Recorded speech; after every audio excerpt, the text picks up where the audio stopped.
Vous avez vu, hein, la Comcom, elle est géniale. Il fait bien chaud dans la salle, il nous accueille gentiment. Donc déjà un grand merci à la Comcom de nous permettre pour les 3 prochaines soirées. Donc les 3 prochaines, il y a des pauvres malheureux qui sont allés comme toujours à la salle Saint-François, Saint-Clair.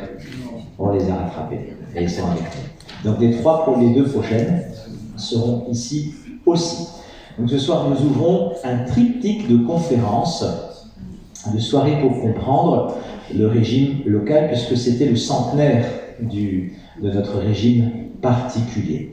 Alors, ce n'est pas pour dénigrer la France de l'intérieur, mais c'est important pour moi que nous puissions bien en parler. Parce que je me rends compte, même en tant que prêtre, que parfois on parle mal du régime local, mais on ne sait pas le mettre en valeur pour les bonnes raisons. Par exemple, il y a une expression qui est mauvaise et qu'on emploie tous, on parle des cultes reconnus, les 3 cultes reconnus. Or, ça voudrait dire qu'on ne reconnaît pas les autres, donc c'est à notre désavantage. Il faut parler des 3 cultes conventionnés. Ça veut dire que l'État a des conventions spéciales avec 3, mais qu'elle les reconnaît tous. Parce que si on ne maîtrise pas les termes de notre régime, à Paris, ils seront trop contents de le grignoter en disant que notre régime crée des différences, de l'inégalité, et qui va à l'encontre de l'unité nationale. On a encore essayé de gratter le 26 décembre et le vendredi saint pour les fonctionnaires très récemment. Donc, je ne sais pas si ça aboutit, mais vous voyez que c'est important pour nous de pouvoir parler intelligemment de notre régime, de comprendre son histoire, de comprendre son importance, sa particularité, pour pouvoir le promouvoir. Et le plus grand converti du régime local, c'est Monseigneur Ballot, qui maintenant qu'il est évêque de Metz, quand il va à la conférence des évêques, on lui dit alors, c'est comment et il leur dit, vous devriez essayer, vous devriez faire comme nous. Nous, on a raison. Nous, on a un régime génial où chacun se respecte et vous devriez prendre exemple sur nous. Et Monseigneur Ballot promeut de manière très rigolote et très intelligente notre particularité.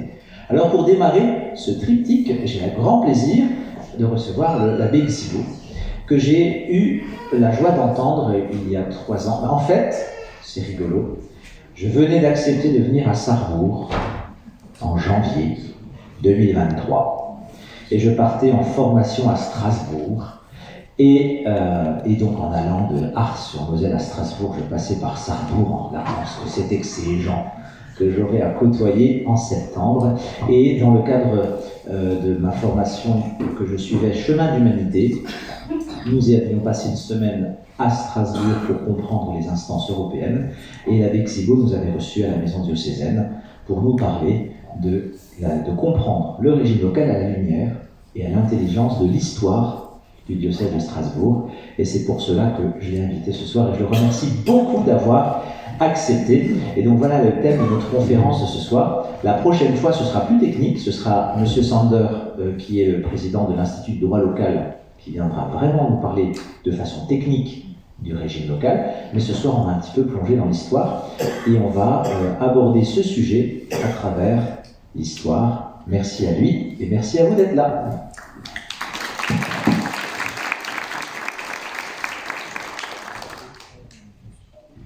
Voilà, et bien je suis heureux de découvrir Sarrebourg, puisque je crois que je ne suis jamais venu, et je m'en excuse, j'avais bien tort, je continuais vers Nancy comme ça, je ne m'arrêtais pas, voilà.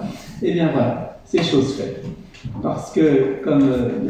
Curé vient tout juste de le dire, le Concordat, c'est finalement le trésor que nous partageons entre les Alsaciens et les Mosellans. C'est notre trait d'union, voilà. C'est ce qui fait que, au milieu de tous les autres départements de France, nous avons quelque chose qui nous est commun, qui nous rapproche, donc, et c'est l'histoire qui nous a fait ce cadeau.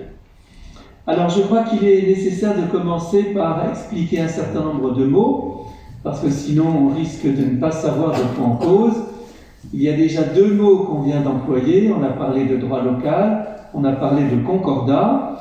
Eh bien, tout cela n'est pas la même chose, hein. Le droit local, alors c'est M. Sander, qui est le secrétaire général de l'Institut de droit local, qui vous en parlera plus que moi. Le droit local, c'est l'ensemble des dispositions législatives et statutaires qui s'appliquent en propre. Alors, à Paris, on ne dit pas en Alsace et en Moselle, oh là, surtout pas. Dans les 3 départements, alors, la seule concession, c'est qu'on ne dit pas le Bas-Rhin, le Haut-Rhin et la Moselle. Dans les départements du Rhin et de la Moselle, voilà, c'est l'expression consacrée. C'est donc les dispositions qui sont propres au département du Rhin et de la Moselle. Pourquoi leur sont-elles propres?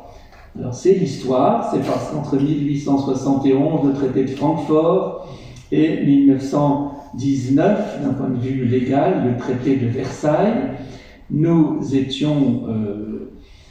appartenions à un pays qui n'était pas la France, qui était l'Empire allemand, et par conséquent, au moment où nous sommes redevenus français, il y avait toute une couche législative qui s'était déposée un peu comme la neige, voilà, donc sur nous, et le gouvernement français a estimé qu'on ne pouvait pas du jour au lendemain tout changer et nous faire adopter toutes les règles communes aux autres départements de France.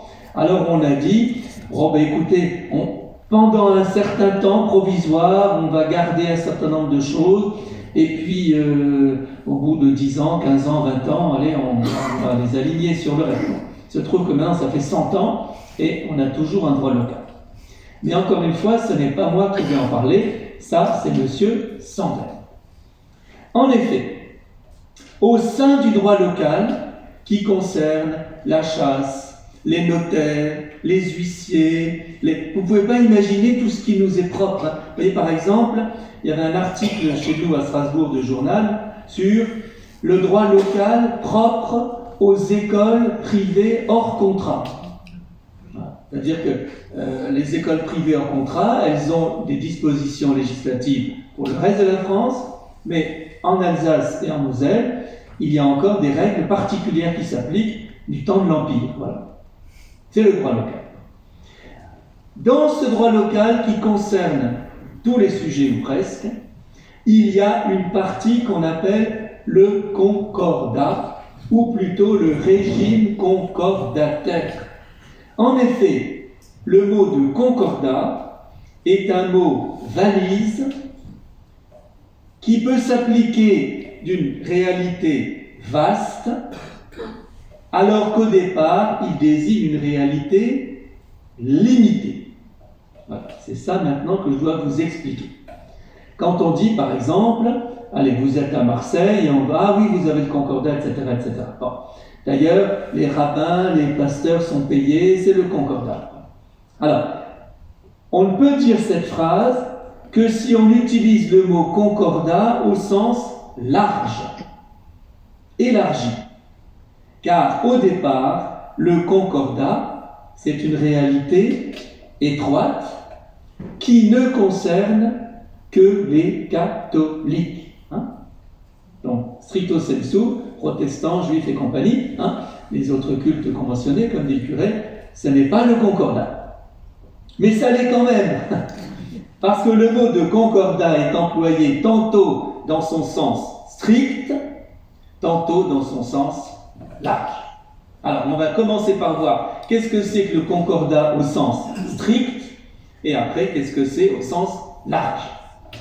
Alors, au sens strict, le mot de concordat est celui qui a été appliqué ou donné à la convention qui a été signée entre le Saint-Siège et le gouvernement français.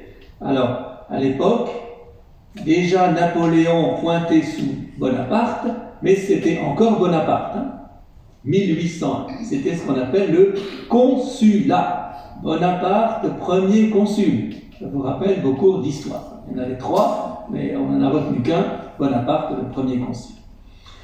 Voilà donc une convention, et ça c'est ce qui fait plaisir à Monseigneur Gallo, qui n'arrête pas de dire concordat, concorde, convention. C'est un instrument diplomatique. Vous savez qu'il existe un droit international.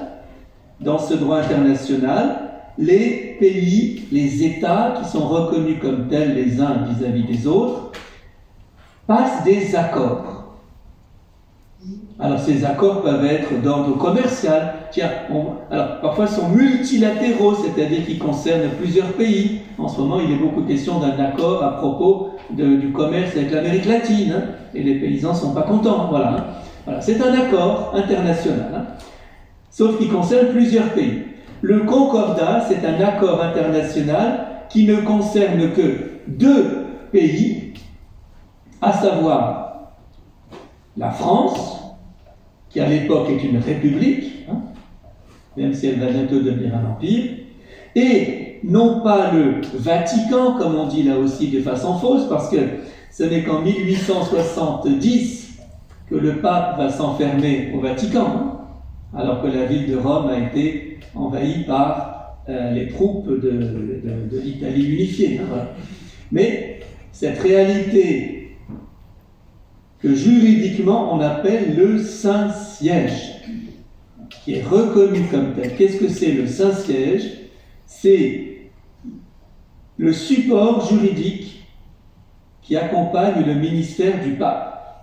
Qu'il ait des États immenses qui recouvrent la moitié de l'Italie, ou qu'il ait 40 hectares dans Rome, c'est toujours le Saint-Siège.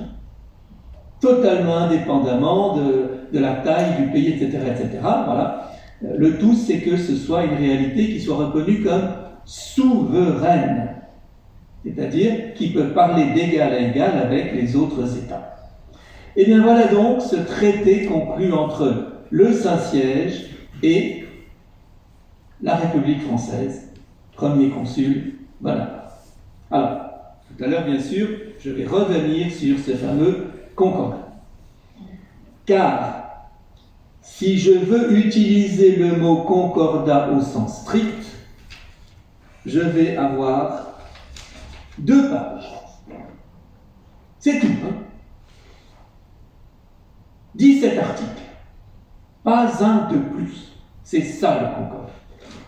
Simplement, dès le jour de Pâques 1802, où la République intègre le concordat dans ses lois, hein, parce que ça a été promulgué comme tel, Bonaparte joue un mauvais tour au pape en publiant en même temps, alors là j'ai une vingtaine de pages, hein, tout ça. Tout ça, c'est ce qu'on appelle les articles organiques. Article comme un article de loi, organique, c'est-à-dire qui définit quelque chose d'important dans l'organisation. Et si vous regardez bien, ces articles organiques sont divisés en 2 parties. Une première partie qui concerne les catholiques et une deuxième partie qui concerne les cultes protestants. Alors vous allez dire, le pape devait être content qu'il y ait des articles concernant le culte catholique. Non! Vous imaginez, on a passé des mois et des mois à négocier ces 17 articles avant de tomber d'accord, et le jour où on publie ces 17 articles sur lesquels on est d'accord, Bonaparte publie une centaine d'articles organiques concernant l'Église catholique qu'il a tirés de son chapeau, sans jamais les avoir soumis au pape. Et vous allez découvrir que, en plus, ces articles, pour beaucoup d'entre eux, sont une manière de mettre l'Église sous surveillance. Voilà. C'est de la police du culte.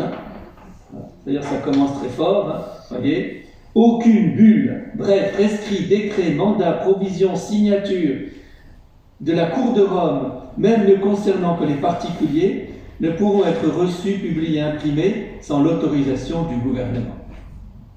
Ça veut dire que si vous avez reçu une bénédiction pontificale à l'occasion de vos 50 ans de mariage, vous pouvez la mettre dans votre chambre à coucher, mais si vous voulez le publier dans le journal, si on appliquait encore ce machin-là, il faudrait l'autorisation du gouvernement.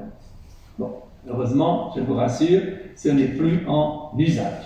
En revanche, quand l'évêque de Metz reçoit la bulle de sa nomination, cette bulle ne peut pas être lue dans la cathédrale s'il n'y a pas eu l'autorisation du gouvernement. Ce n'est pas à cause du concordat, c'est à cause des articles organiques. Donc, colère de Pie VII. Deuxième colère encore plus grande. Articles organiques concernant les cultes protestants. Alors là, vous ne pouvez plus imaginer les choses, parce que même si certains d'entre vous, moi je suis né un mois avant le Concile Vatican II, quelques-uns sont nés encore avant, même si certains d'entre nous sont nés avant le Concile, tous, je pense, nous avons intégré, je suppose, des notions de liberté religieuse. C'est-à-dire que nous trouvons très bien que dans un pays, on garantisse la liberté aux diverses religions. Et d'ailleurs, nous les catholiques, nous revendiquons cette liberté au Koweït, où on veut bien nous en donner un peu, en Arabie Saoudite, où on ne veut pas nous la donner, et donc, on comprend très bien qu'on ne peut pas revendiquer cette liberté au Koweït et la refuser en France, pour les autres. Mais à l'époque de Pie VII, lui, son schéma, c'est celui de la religion d'État. Il ne peut y avoir qu'une religion vraie, et donc l'État est obligé de faire place à cette religion unique et de ne pas tolérer les autres. Pie IX, en 1864 ou 5, je ne sais plus, quand il rédigera le syllabus, dira la même chose. Il n'y a pas de place pour l'erreur. Pie VII ne supporte pas que derrière son dos, la République française ait donné des articles organiques pour les cultes protestants. En l'occurrence, il y en a deux, le culte luthérien et le culte réformé. Et les Juifs? Alors là, il faudra attendre quelques années. En 1809, l'Empire, après avoir demandé aux Juifs, qui à l'époque sont totalement atomisés, là, dans chaque communauté, chacun fait un peu ce qu'il veut, et Bonaparte rencontre avec eux le même problème que rencontre aujourd'hui la République vis-à-vis de l'islam, à savoir quels sont les interlocuteurs représentatifs de la communauté. C'est lui, ah ben non, il y a lui aussi, ah puis il y a lui, ah ben on va avec qui? Bon. Bonaparte, Napoléon tape du poing sur la table, les communautés juives, réunissez-vous et constituez-vous de manière unifiée pour que je puisse vous donner, à vous aussi, une convention, un statut. Voilà. Et c'est ce qu'il va faire. Et puis ça va s'arrêter là, parce qu'à l'époque, en dehors des catholiques, des luthériens, des réformés et des israélites, il y a quelques mamelouks là, qui sont au service de l'empereur, là, qui sont musulmans, mais ça ne va pas beaucoup plus loin. Eh bien déjà, vous comprenez que ce qui était au départ le concordat au sens strict, qui ne concernait que les catholiques, à la fin de l'Empire, ça s'est étendu, le régime concordataire, à 4 cultes, ce qui est déjà pas mal. Mais c'est pas fini. En effet, au fur et à mesure que les années passent, un certain nombre, c'est comme la boule de neige qui tourne, un certain nombre de dispositions vont s'ajouter. On parlait tout à l'heure de l'ancien jardin du presbytère de Sarrebourg. Voilà. Le jardin du presbytère de Sarrebourg, au moment où il a été distrait, comme on dit, distraire ça veut dire enlever un bout, ça tombait sous le coup d'une loi qui porte l'année 1824 et qui a été signée par Charles X. l'ordonnance royale sur les presbytères. J'ai oublié en 1809 le décret impérial sur les fabriques d'église. Parmi vous, les membres des fabriques. Vous voyez que pas une ligne dans le concordat, ni sur les fabriques d'église, ni sur les presbytères. Ça s'est rajouté au fur et à mesure du temps. Et puis, on continue, on arrive à Napoléon III, et là, il y a un certain nombre de dispositions qui sont prises au niveau scolaire, en particulier la fameuse loi Fallou, dont on parle souvent. Eh bien, ça va se rajouter à tout cela. Et puis, 1871, l'Alsace, je ne dis pas la Moselle qui n'existait pas, mais une région qui deviendra plus tard la Moselle, arrachée au département de la Meurthe et de la Moselle, se trouve annexée à l'Empire allemand. Et la question se pose, est-ce que le concordat signé avec Bonaparte va continuer à s'exercer? Pourquoi la question se pose? Eh bien, tout simplement parce que le fameux article 17 du Concordat disait « Il est convenu que dans le cas où quelqu'un des successeurs du premier consul ne serait pas catholique, les droits et prérogatives seront réglés par une nouvelle convention. » Que je sache, l'empereur allemand Guillaume II n'est pas catholique. Et donc, en principe, lorsque l'Alsace et la future Moselle, l'Alsace-Lorraine si vous voulez, sont passés sous le giron allemand, le concordat aurait dû être abrogé. Eh bien, il n'en a rien été. Non seulement l'Empire allemand a respecté le concordat, mais l'empereur Guillaume II a été tout heureux de nommer des évêques comme s'il avait été catholique. C'était le cas d'évêques. Francis Gardner s'appelle Serre. Voilà. Chez nous, Fritzen, donc évêque nommé par le Kaiser, en vertu d'un concordat signé par Napoléon. Et en même temps, pendant ce Reichsland, une période très riche en législation, y compris en législation sociale, car Bismarck avait des idées avancées. Vous voyez, il y a un peu deux Bismarck. Il y a le Bismarck des premières années, qui pour les catholiques est un épouvantail, parce qu'il a fait le Kulturkampf, on a fermé les petits séminaires, etc., etc. Et puis il y a le Bismarck des dernières années, qui là devenait une figure sociale, qui a notamment fait en sorte, en 1909, que soit mis en place un régime de pension pour les ministres du culte qui arrivent au bout de leur force. Notez bien la logique de ce système, qui ne repose pas sur l'âge, mais sur la santé. Alors il y a un âge minimum, 60 ans. Si à 61 ans tu es au bout de tes forces, tu as droit à une pension à 61 ans. Si à 85 ans tu es toujours en pleine forme, tu peux continuer, et tu auras ta pension quand tu seras au bout de tes forces. Aujourd'hui, les évêques demandent aux prêtres d'arrêter à 75 ans. Mais c'est les évêques qui le demandent. Ce n'est pas le régime tel qu'il est rédigé. Alors, on arrive à 1918-1919.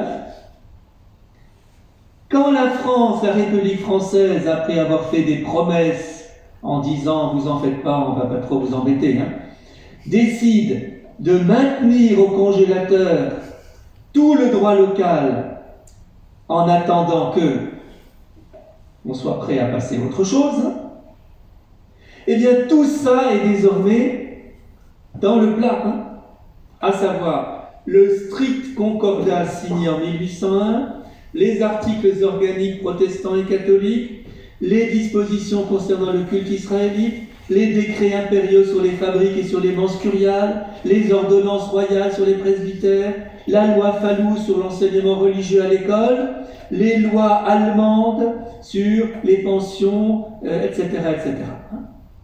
Tout ça constituant aujourd'hui ce qu'on pourra appeler le droit local des cultes. Vous voyez maintenant, si on veut parler chimiquement, juridiquement pur, il faut dire le droit local des cultes. Si vous dites le droit local, la chasse, les notaires et compagnie, si vous dites le concordat, on ne sait pas si vous parlez du petit ou du grand, si vous voulez être exact, le droit local des cultes. Et là, vous avez tout ça. Alors maintenant que j'ai expliqué de quoi on parle quand on dit le concordat, alors qu'on devrait dire le droit local des cultes, je voudrais revenir sur le concordat lui-même, tel qu'il a été signé en 1801, et notamment sur son préambule, qui est tellement important. Écoutez bien.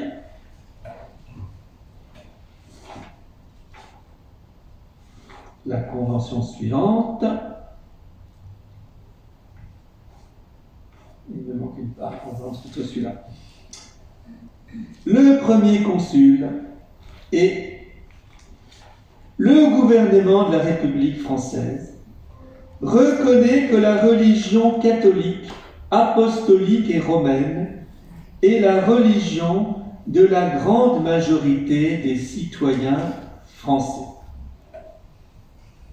Cette phrase est excessivement, si j'ose dire, importante pour comprendre ce qu'est le concordat et ce qu'il n'est pas, et notamment pour l'expliquer à nos amis de ce qu'on appelle la France de l'intérieur, qui ne savent pas ce que c'est, qui croient que le concordat, ça a été le rétablissement de l'ancien régime à l'époque où la France avait un souverain qui se disait très catholique et se proclamait fille aînée de l'Église. Bien sûr, dans ses rêves, Pie VII aurait voulu revenir à cette situation d'avant la Révolution, puisque dans l'esprit de Pie VII, il ne pouvait y avoir qu'une vraie religion, tous les autres étant des hérétiques et devant être condamnés. Mais Napoléon n'en a pas voulu ainsi.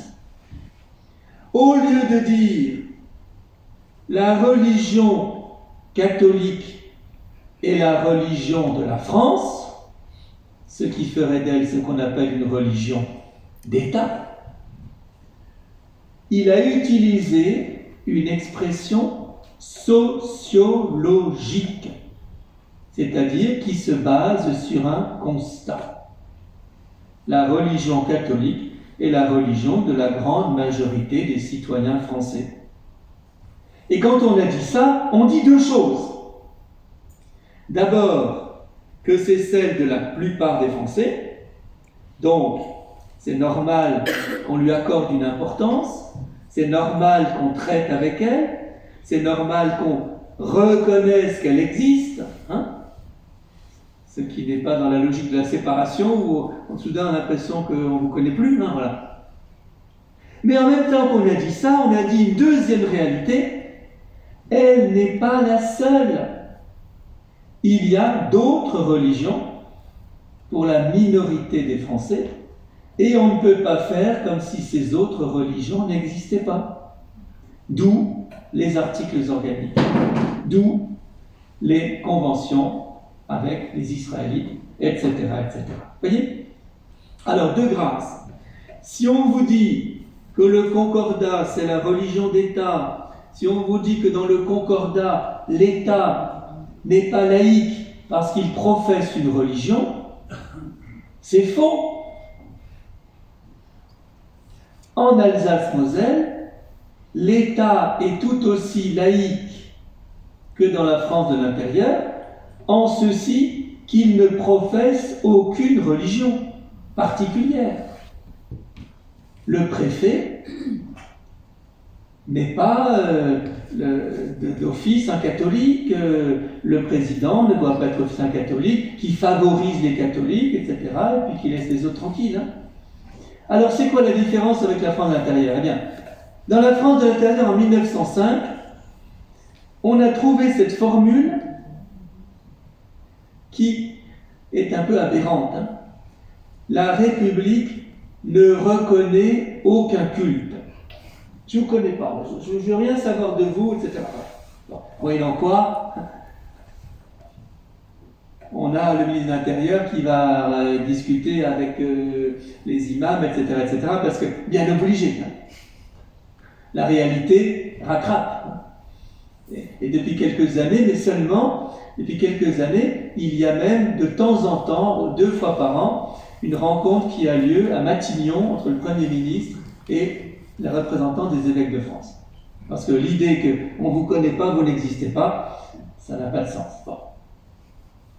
En Alsace-Moselle, l'État ne reconnaît pas un culte en particulier, comme c'était le cas sous l'Ancien Régime, où on ne reconnaissait que les catholiques.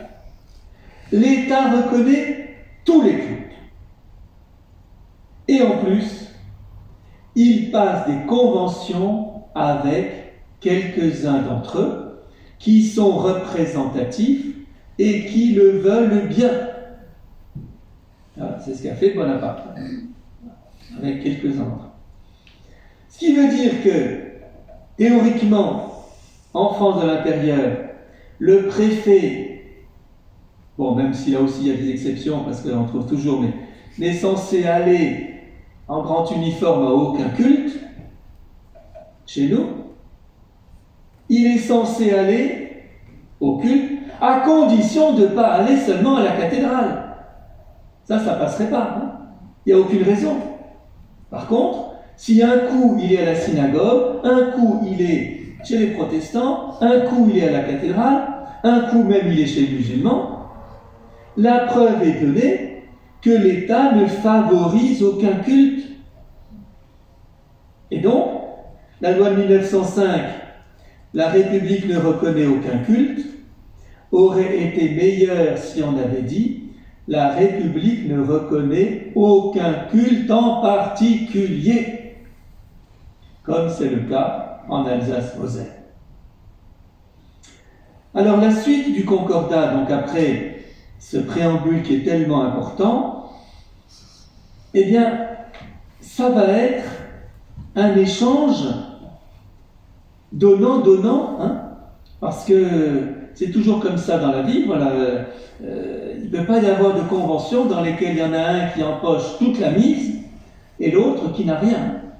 Il faut bien qu'il y en ait pour les uns et pour les autres. Alors, qu'est-ce que l'Église reçoit dans cette convention? Eh bien, l'Église de France, en 1801, après la Révolution, a un énorme problème, c'est qu'elle est toute nue. On lui a tout piqué. Tout.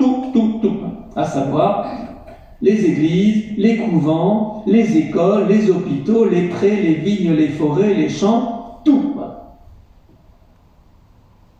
Alors il y a un grand problème qui se pose. Est-ce qu'on va restituer à l'Église ce qu'on lui a confisqué? Eh bien là, Pie VII est tout à fait raisonnable. Il sait bien que les propriétés, alors pas tellement les églises, parce que les églises, pas grand monde a voulu les acheter. Qu'est-ce que vous voulez faire à acheter une église? Bon. Mais tout le reste a été vendu. Il y a des propriétaires qui, entre-temps, ont revendu à d'autres. Cherchez sur le livre foncier. Peut-être que votre maison, si on remonte avant la Révolution, appartenait à l'église. Va savoir. Voilà. Ou un champ que vous avez, sur lequel vous avez construit votre villa. Va savoir. Pie VII a bien compris qu'il n'était pas réaliste de revendiquer les biens d'église. Ça créerait une nouvelle révolution en France. Donc, il va faire un geste qui, à mon avis, est le geste le plus charitable que jamais personne n'ait fait de toute l'histoire de l'humanité. D'un trait de plume, il renonce à tous les biens de l'Église. Et quand je dis tous les biens de l'Église, c'est quelque chose de considérable. Hein. Des milliers, des dizaines de milliers d'hectares, hein, partout, hein, voilà. Ah ben ça c'était l'abbaye de machin qui possédait, ça c'était l'évêché de ça, c'était ceci, c'était ça, voilà. Tout ça, Pie-VII le renonce. Et pour être sûr que qu'en l'an 2000, le pape Jean-Paul II ou qu'en 2025, le pape François, ça m'étonnerait beaucoup, ne vienne pas en disant Pie VII s'est trompé, je revendique les biens de l'Église, il y revendique, il renonce pour lui et pour ses successeurs. C'est fini, on ne les aura plus jamais. Mais, maintenant il y a deux problèmes. Premièrement, où va-t-on célébrer le culte? Eh bien, les églises qui n'ont pas été vendues, la plupart d'entre elles, je ne parle pas des chapelles, hein, je parle des églises, tout en restant bien publiques, et vous savez que la plupart d'entre elles aujourd'hui appartiennent aux communes et les cathédrales à l'État, vont être mises à disposition gracieuse des évêques. Et on invente un système qui n'existe nulle part ailleurs, qui est le système de l'affectation. Si vous allez en Pologne, si vous allez en Allemagne, si vous allez aller en Espagne, si vous allez chez les anglicans, si vous demandez à qui appartient l'Église, eh ben, à l'Église, à la paroisse, à l'évêque, à qui appartient la cathédrale, eh ben, à l'évêque, etc. Vous voyez? Alors ça, les étrangers ne comprennent pas. Hein. Parce qu'alors, la France, soi-disant, c'est le pays le plus laïque. Hein. Plus laïque que nous, tu meurs. Hein. Sauf que la cathédrale de Cologne, elle appartient à l'Église, la cathédrale de Milan, elle appartient à l'Église, la cathédrale de Burgos, elle appartient à l'Église, et la cathédrale de Paris, elle appartient à l'État. Ça vient du Concordat. Pie VII n'a pas demandé la restitution des biens d'église, donc il n'a pas demandé qu'on lui rende la propriété des églises. En revanche, pour que le culte puisse avoir lieu, il a demandé que les églises, tout en restant propriété des États et des communes, soient mises à disposition. La plupart de nos églises ici donc appartiennent aux communes. Seules les églises qui ont été construites en France après 1905 et souvent chez nous aussi au XXe siècle dans les banlieues de Metz et compagnie, il arrive qu'elles appartiennent aux fabriques. Mais la plupart des églises appartiennent aux communes. Premier problème réglé. On n'a pas retrouvé la propriété des églises, mais on pourra quand même s'en servir. Deuxième problème. Avant la Révolution, l'Église était riche, mais grâce à ses revenus, elle payait ses employés. Alors, il y en avait beaucoup des employés. Bon. Et entre autres employés, il y avait aussi les prêtres. Voilà. Les prêtres étaient payés par l'Église. Il n'y a plus de biens du clergé, donc il n'y a plus moyen de faire vivre les prêtres. Comment est-ce qu'on va faire? C'est ici que le Concordat prend une décision commune entre le pape et Bonaparte.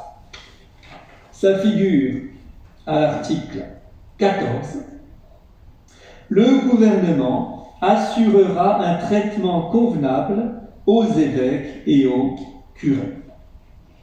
Et là aussi, on invente quelque chose qui n'a jamais existé, hein, à savoir que avant la Révolution, les prêtres étaient, alors c'était pas un salaire, mais ils touchaient un revenu de l'Église, hein, à partir des biens de l'Église.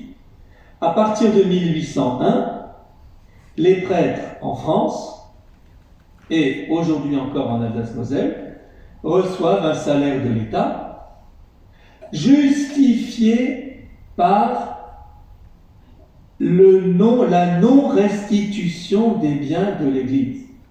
Ça, il ne faut jamais l'oublier. Hein. Justifié par la non-restitution des biens de l'Église. Alors, vous allez me dire, oh ben vous exagérez quand même, ça fait 200 ans cette histoire, les biens de l'Église et compagnie. On a appris il y a quelques années, on l'avait jamais trop dit, hein, que l'Église d'Allemagne non seulement vit du Kirchensteuer, une contribution payée par les fidèles qui se déclarent appartenant à l'Église catholique, mais reçoit quelques millions de plus au titre des biens d'église qui ont été confisqués en 1803. Vous le saviez? Bien considérable, comme chez nous. Voilà. Alors, chez eux, il y a eu un temps de... Ils n'ont pas eu la Révolution. Voilà. Nous, les biens d'église sont confisqués en 1791 par la Constitution civile du clergé. Et puis ensuite, l'Empire s'étend jusqu'au Rhin, englobant la Belgique, l'actuel Luxembourg, et toute une partie de l'actuelle Allemagne, la rive gauche du Rhin. Et donc, sur toute cette partie, les biens d'église sont également confisqués. Et donc, aujourd'hui encore, l'État central allemand, ou le Länder, je ne sais pas, débite quelques... On a parlé de combien? 80 millions, je crois, d'euros chaque année au titre de la compensation. Donc, vous voyez, nous ne compensons pas par cette somme, mais nous compensons par le fait que les prêtres sont salariés par l'État. Alors, comme je dis toujours aux jeunes séminaristes qui vont être mis, comme on dit, sur poste concordataire, n'agissez d'aucune manière comme si votre salaire, versé à la fin du mois, n'était qu'une compensation financière. Agissez comme si ce salaire venait récompenser le travail que vous avez fourni, travail non négligeable en termes sociaux, au regard de ce que vous pouvez faire pour la population à travers l'investissement de vos paroisses, etc., etc. Bien sûr. Voilà, c'est à peu près ça le concordat. Vous savez, il n'y a pas grand-chose dedans. Il y a finalement le fait qu'on va redéfinir les diocèses, bon ça d'accord, qu'on va rendre les églises, qu'on va assurer un traitement convenable aux évêques et aux curés. Alors, il y a comme cependant un élément qui est important.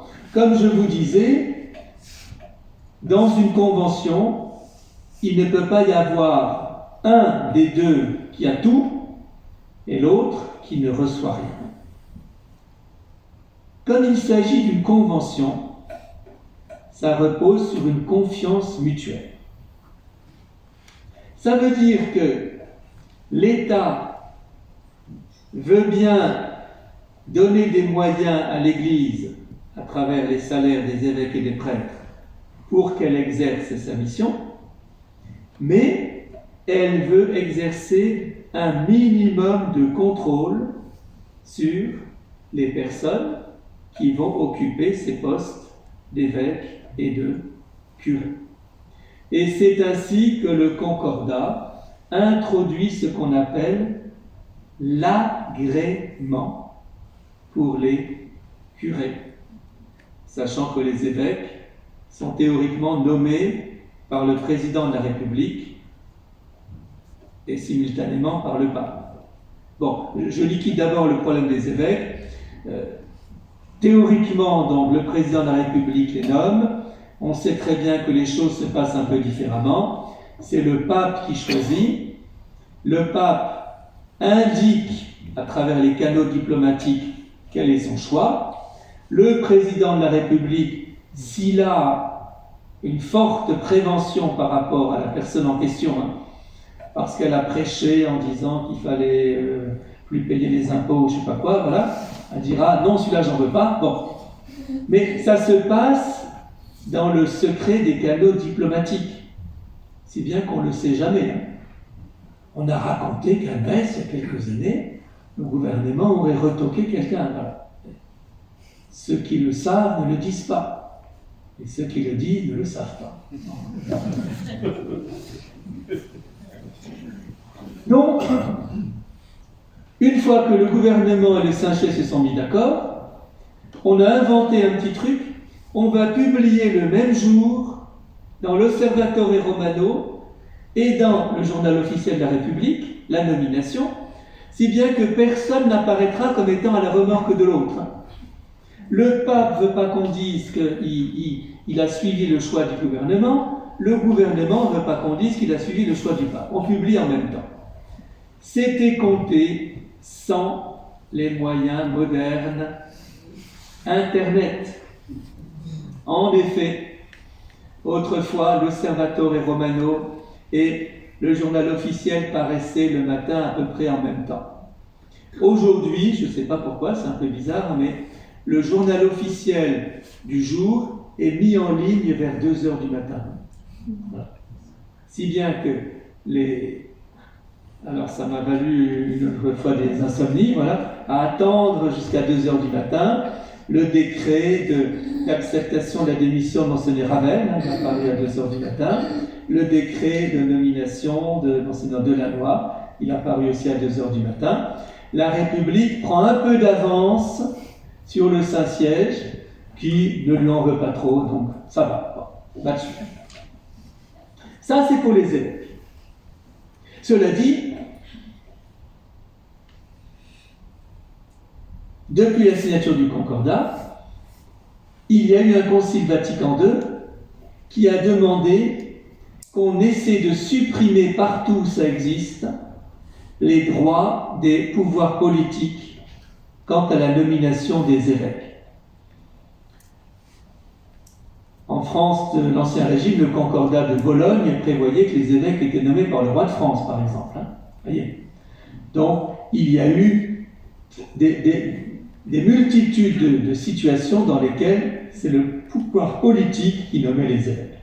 Et ça, depuis Vatican II, l'Église n'en veut plus. Alors, pour aller dans le vœu du Concile, on a renégocié avec l'Italie, on a renégocié avec l'Espagne, on a renégocié avec le Pérou, on a renégocié avec je ne sais plus quel pays d'Amérique latine.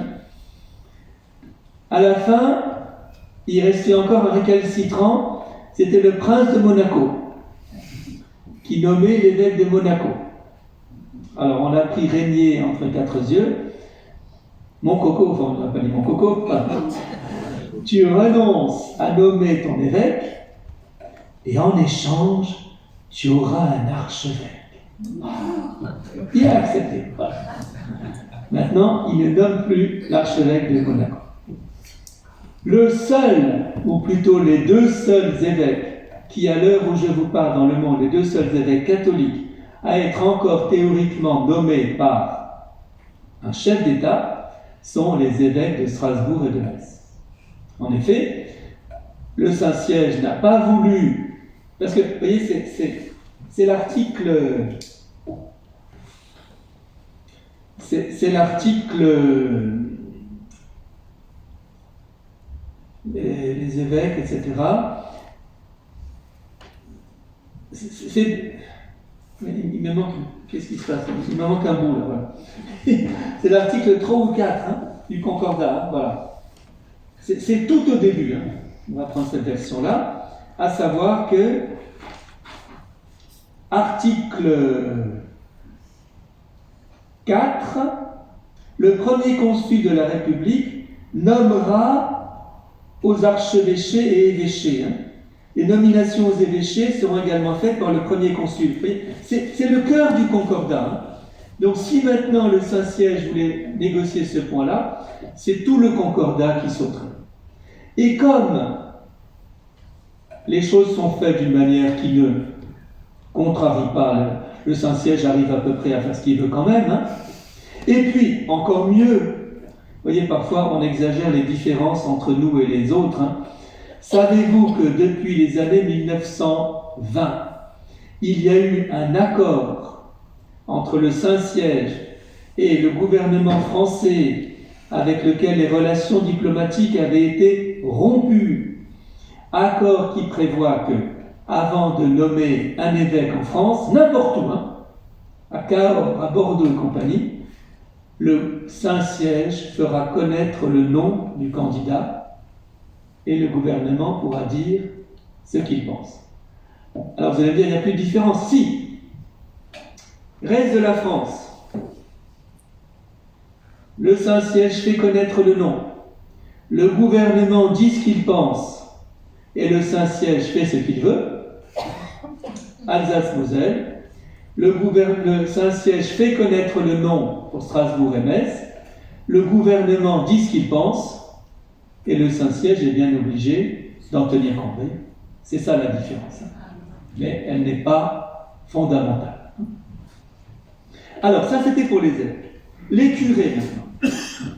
Bien évidemment, quand il y a des rencontres chemin d'humanité où il y a un prêtre de Metz et tous les autres qui viennent de partout ailleurs, c'est toujours la question qui fâche. L'agrément des curés. Ah bon? Le curé de Sarrebourg a été agréé par le gouvernement? Mais alors, il n'est pas libre. Il ne peut pas dire ce qu'il veut, sinon il ne sera pas agréé. C'est un serviteur de l'État, c'est un valet, c'est un fonctionnaire, etc., etc. Alors, il faut vraiment relativiser cette affaire. Faites-moi confiance. Pendant 20 ans, j'ai eu la responsabilité de présenter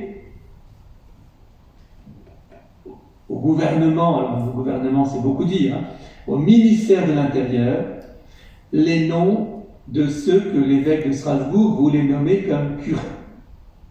En effet, partout ailleurs dans le reste de la France, l'évêque dit « je le nomme curé, point ».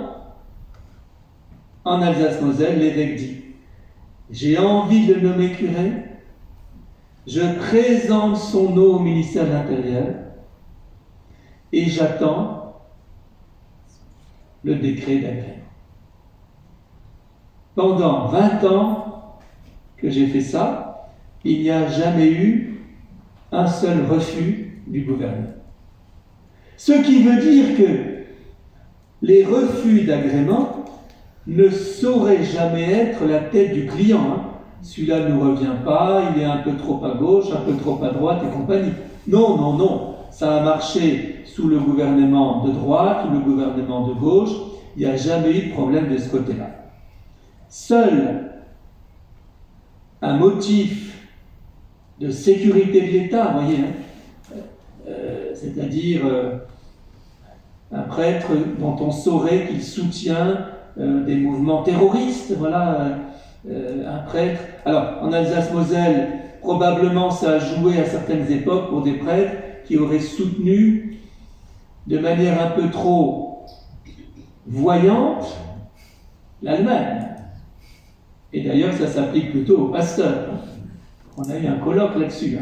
Ça va qu'un certain nombre de pasteurs, en 1940, ont applaudi de façon un peu très voyante le retour à la patrie de Luther. Voilà. Alors, c'est sûr qu'au lendemain de la guerre, pour certains d'entre eux, c'était un peu difficile. Bon. Mais voyez que ça ne concerne que des choses très graves, et pas des broutilles. Alors, du coup, cet agrément, donc, dans la plupart des cas, à un moment donné, alors, vous voyez, moi, mon problème, c'était plutôt de freiner les vicaires épiscopaux qui voulaient toujours annoncer les noms des curés avant l'agrément. Je leur disais, attendez, il n'est pas encore agréé. Oh, ils sont toujours agréés. À la fin, on n'y croyait plus, l'histoire de l'agrément. Voilà. Bon. Et puis quand même, alors là, ça a été incroyable. Figurez-vous que, à la suite de la crise des Gilets jaunes, le président Macron a promis une grande simplification administrative pour répondre aux légitimes aspirations des Gilets jaunes. En particulier, qu'un certain nombre de décisions jusque-là prises à Paris seraient désormais prises par les préfets. Et soudain, on découvre, on nous apprend, les curés ne seront plus agréés par le ministre de l'Intérieur, mais par le préfet du département concerné. Préfet du Bas-Rhin, préfet du Haut-Rhin, préfet de Moselle. Ça ne nous a pas plu. Parce qu'on a dit, le ministère de l'Intérieur, il voit les choses d'en haut. Voilà. Les préfets, ils vont chercher des poux. Voilà. Bingo. Voilà. La préfète du Bas-Rhin a refusé l'an dernier un agrément. Voilà. Alors maintenant, elle n'est plus là, je peux le dire. C'était plus, à mon avis, pour montrer qu'elle existe et c'est elle qui décide, voilà, qu'autre chose. Bon, c'est comme ça. En attendant, ça ne veut pas dire qu'un curé sur deux est retoqué, rassurez-vous. Hein. Là, ça fait 1 en 20 ans, donc ça va. Bref, ce mécanisme d'agrément des curés ne peut pas être interprété comme attentatoire à la liberté des évêques, parce que de fait, très peu d'agréments sont refusés, et surtout, seuls les curés sont concernés par l'agrément. Or, ici à Sarrebourg, il y a un curé, mais dans les villages à côté, ce sont des desservants. Je ne sais pas quels sont les villages qui ont des servants. La Fontaine. Moi, je suis desservant. Eh bien voilà, il est desservant. Donc, il n'a pas besoin d'être agréé. Vous voyez ? Or, il y a plus. Alors, à Metz, je ne pense pas. Oui, dans le diocèse de Strasbourg, il y a peut-être 80 prêtres qui ont. Alors, la différence, c'est que, au moment du concordat napoléonien, l'idée était de bien distinguer les cures cantonales. Les cures, en fait, ça correspondait au chef-lieu de canton. Hein. Et puis, les villages qu'on appelait des succursales. Et les succursales avaient droit à ce qu'on appelle un desservant.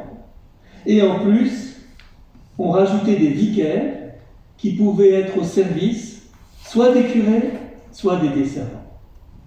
Or, ni les desservants ni les vicaires ne sont agréés. Ce qui veut dire que l'évêque a toute liberté pour les nommer où il veut. Il n'y a que pour les curés. Alors, chez nous, dans le diocèse de Strasbourg, il y a une astérisque sur les postes. Pour ça, on appelle ça curé à étoile. Voilà. Chez vous, je ne sais pas comment on dit. Voilà. Première classe. Oui. Alors qu'en fait, c'est pas le curé de première classe. D'accord. Alors, en fait, vous savez, dans un premier temps, et là ça revient aux articles organiques qui ont été rajoutés à ce fameux concordat, les articles organiques mettent en place une conception policière du culte. C'est une conception qui est largement en place à Paris. Et d'ailleurs, vous êtes-vous posé la question, comment se fait-il que ce soit le ministère de l'Intérieur qui soit le ministre des cultes? C'est totalement stupide. Ou plutôt, ça veut bien dire ce que ça veut dire, à savoir que les cultes sont regardés comme un danger à surveiller. Le culte doit être épié par les renseignements généraux qui sont derrière. Qu'est-ce qu'ils racontent dans leurs réunions? Qu'est-ce qu'ils fomentent? Et puis, il y a des prêtres étrangers. Oh là, alors ça le gouvernement de toute époque n'a jamais les prêtres étrangers. J'ai fait une conférence sur l'arrivée des rédemptoristes en 1810 en Alsace. Ils venaient de Suisse et d'Autriche. Oh, citoyens de l'empereur d'Autriche, vous vous rendez compte, mais qu'est-ce qu'ils vont faire, etc. Il faut les surveiller de près. Pourquoi les cultes ne dépendent pas du ministère de la culture, des sports, je ne sais pas, moi c'est une activité, voilà. Pourquoi c'est le ministère de l'Intérieur? On se demande. Hein. Eh bien, quand vous lisez les articles organiques, vous comprenez. Hein. Tout est sous surveillance. Hein. Je vous ai dit tout à l'heure que pas un document de Rome ne doit arriver sans être autorisé par le gouvernement. Article 2. Aucun individu se disant nonce, légat ou se prévalant de toute autre dénomination ne pourra exercer sur le sol français sans l'autorisation du gouvernement. Article 3. Les décrets des synodes étrangers, même des conciles généraux, ne pourront être publiés avant que le gouvernement en ait examiné la forme et la conformité avec les franchises de la République. Ça veut dire que si ces articles organiques avaient été maintenus tous en état, les éditions françaises du Concile Vatican II porteraient en première page la mention « publiée avec l'autorisation du gouvernement ». Vous imaginez un peu. Hein? Dieu merci, un très grand nombre de ces dispositions des articles organiques sont tombées assez rapidement. Alors il y en a qui sont rigolotes, hein. Par exemple, les évêques recevront le titre de Monsieur l'évêque ou de citoyen évêque. Voilà. Chaque évêque pourra nommer 2 vicaires généraux.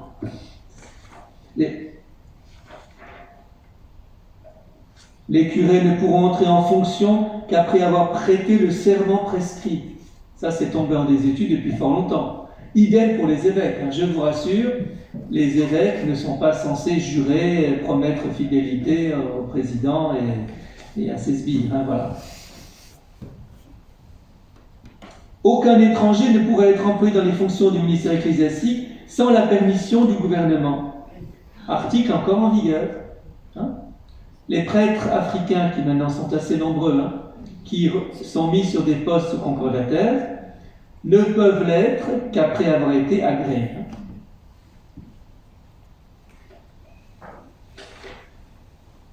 Alors des choses qui... Aucune fête ne pourrait être établie sans la permission du gouvernement. Aucune cérémonie religieuse n'aura lieu dans des édifices consacrés au culte. Ils ne feront au prône aucune publication étrangère à l'exercice du culte, blablabla. Bon, c'est extrêmement précis, etc., etc. Dans un premier temps, donc,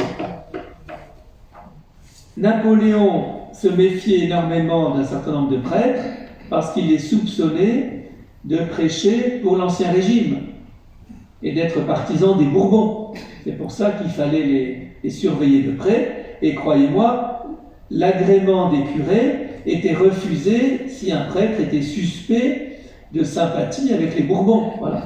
Bon, ce n'est pas tout à fait maintenant le problème aujourd'hui, vous l'avouerez. Hein, voilà. Si bien que on se rend compte que ces articles organiques qui ont été mis en place de façon extrêmement stricte au début parce qu'on se méfiait des catholiques, au fur et à mesure se sont libéralisés. Mais, bien évidemment, si jamais un culte, alors c'est le fameux cas du culte musulman dont parfois on se disait, est-ce qu'il faudrait lui donner aussi un statut comme celui-là? Et on comprend très bien que si on donnait un tel statut, c'est pas l'actualité, hein, au culte musulman, on serait obligé d'ajouter des articles organiques, hein, pour surveiller que les imams ne prennent pas leurs ordres de je ne sais pas qui, des frères musulmans, etc., etc. Vous voyez ?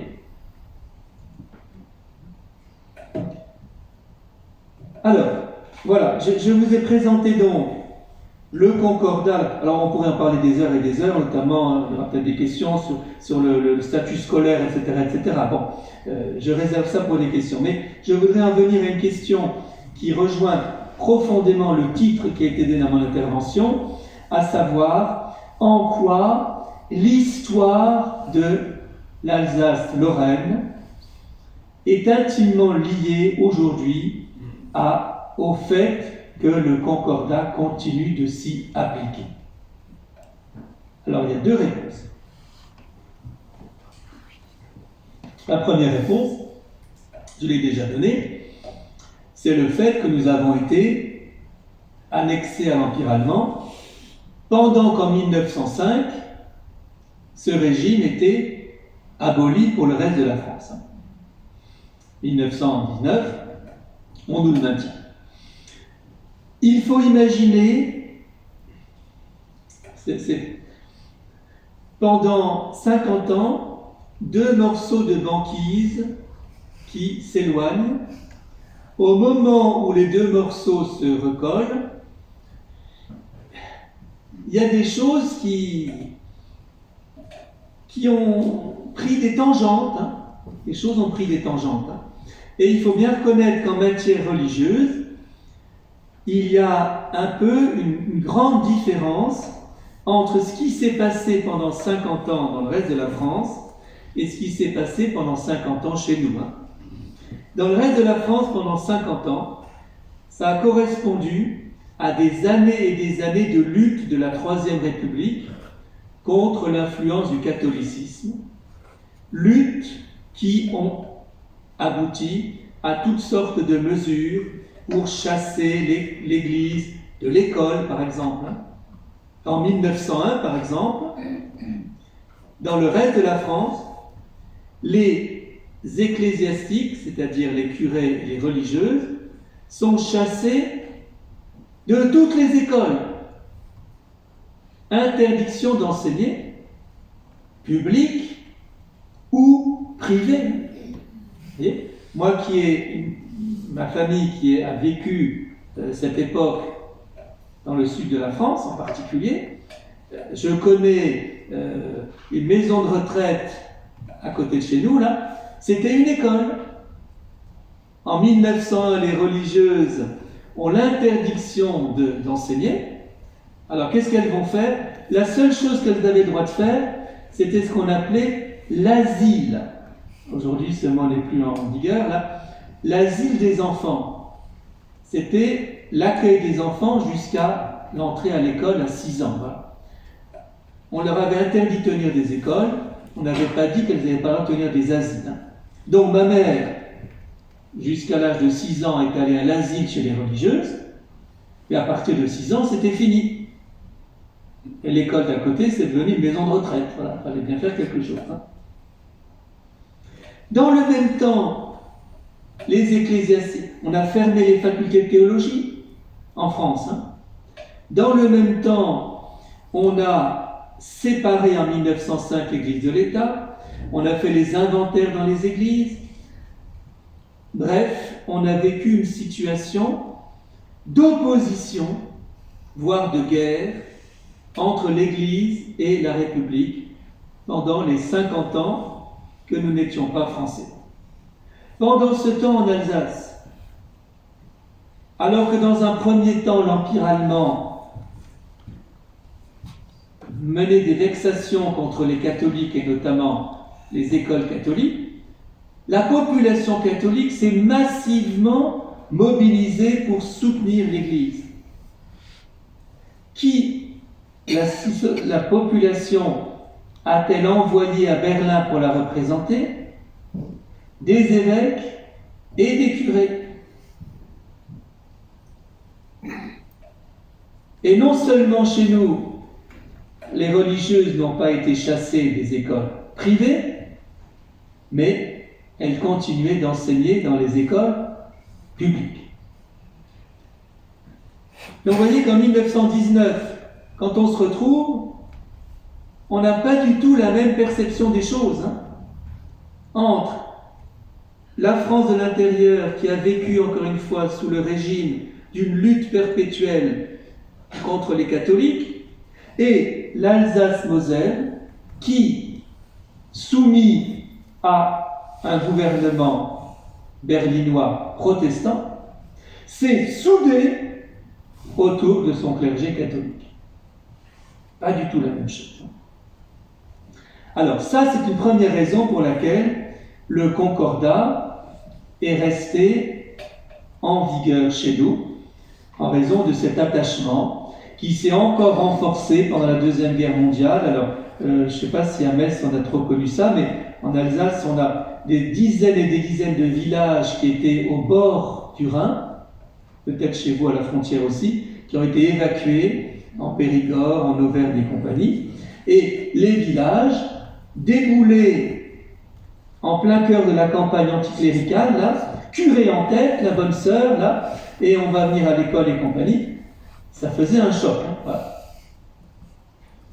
Deuxième raison maintenant pour laquelle le régime concordataire continue d'être en vigueur et n'est pas remis en cause par les pouvoirs politiques. Cela, nous le devons, il faut le dire, aux protestants et aux juifs. Je pense que si Alors, écoutez bien les Mosellans, parce que vous avez moins de protestants et de juifs que nous. Hein, voilà. Donc, c'est grâce aux juifs et protestants d'Alsace. Voilà. Si nous étions une région dans laquelle, comme en Bretagne avant 1905, hein, il y avait, à la juste n'importe quoi, 500 curés et un pasteur. Donc, le concordat apparaissait, même si ce n'était pas le cas, comme un régime de religion d'État. Vous voyez ? Puisque un seul culte était pris en charge. En Auvergne, en Corse, un protestant en Corse. Donc, pour tout le monde en Corse, le concordat, ça semblait être la religion d'État. Il n'y en a que pour les catholiques. Si bien que, quand on a voté la loi de séparation des églises et de l'État en 1905, la plupart des gens ont interprété la loi de séparation de l'Église et de l'État, sous-entendu de l'Église catholique, puisque dans beaucoup d'endroits, elle est la seule. Ici, en Alsace, Moselle, il n'y a pas que les catholiques. Le préfet ne va pas qu'à la messe. Il va aussi au temple et à la synagogue. Le bureau des cultes ne règle pas seulement les curés, il règle aussi les pasteurs et les rabbins. Et du coup, le concordat chez nous se vit sous le signe de la pluralité, alors que dans beaucoup d'endroits du reste de la France, le concordat se vivait sous le signe de monolithisme, de l'exclusivité. C'est pas du tout pareil dans la psychologie. Hein. Voilà. Encore une fois, vous interrogez quelqu'un sur le concordat tel que c'était. Ah oui, c'était les catholiques, voilà. Vous interrogez quelqu'un chez nous. Non. Il y a une église protestante en arrivant à Sarrebourg, là. Il y a un pasteur pas loin. Il est aussi du régime concordataire. Alors, du coup, et ça c'est encore un peu drôle, c'est que l'existence d'une convention pour les catholiques, les protestants, puisque maintenant ils sont désormais en grande partie unis, hein, luthériens réformés, et les israélites, a créé, alors vous allez me dire, c'est une rencontre d'intérêts, mais les mariages d'intérêts ne sont pas les plus fragiles. Hein. De loin pas, hein, voilà. Eh bien, une communauté d'intérêts entre catholiques, protestants, israélites, qui fait que j'ai le 06 du grand rabbin. Pourquoi ? Parce que, comme on est tous rangés pour le bureau des cultes, il n'y a pas de chouchou. Hein. On est tous sur un même plan. Hein. Et quand on doit négocier avec le bureau des cultes, on arrive en rang serré. Hein. Curé, évêque, président, grand rabbin, voilà. Quand M. Raffarin a invité les cultes, voilà, on est arrivé en rang serré. Mieux encore, à un moment donné, les gouvernements sont malins, voilà. Ils voulaient faire évoluer probablement le concordat pour le restreindre. Alors on avait créé un haut conseil à la laïcité, ou je ne sais plus, un truc comme ça, là, qui était présidé par M. Jean-Louis Bianco. Voilà. Bon, depuis, on l'a fait arrêter. Et on découvre un beau jour que les cultes sont convoqués, les cultes d'Alsace et Moselle. Hein. Ah ben flûte alors, on nous fait venir à Paris pour nous mettre sur le feu, là, voilà, qu'est-ce qui se passe? Alors, en plus, aujourd'hui, souvent, quand on convoque les cultes, on rajoute les musulmans, même s'ils n'ont pas de convention, parce qu'ils sont devenus beaucoup plus nombreux que les juifs, il faut bien le dire. Donc ce serait difficile de ne pas en tenir compte. Hein. Voilà donc les catholiques sont convoqués à 8h, les protestants à 9h, les juifs à 10h, les musulmans à 11h. On se concerte. Non. On va demander à venir tous ensemble, main dans la main. Et on est tous arrivés à 8h au Haut Conseil de la laïcité. Et alors, ça leur en a bouché un coin, hein, voilà. Moi, j'étais à côté du grand maître du Grand Orient de France. Ben voilà. Parce qu'ils ont découvert ce que nous savons par intuition, à savoir que le système concordataire rapproche les cultes entre eux, puisqu'ils sont régulièrement amenés à parler ensemble d'un certain nombre de choses.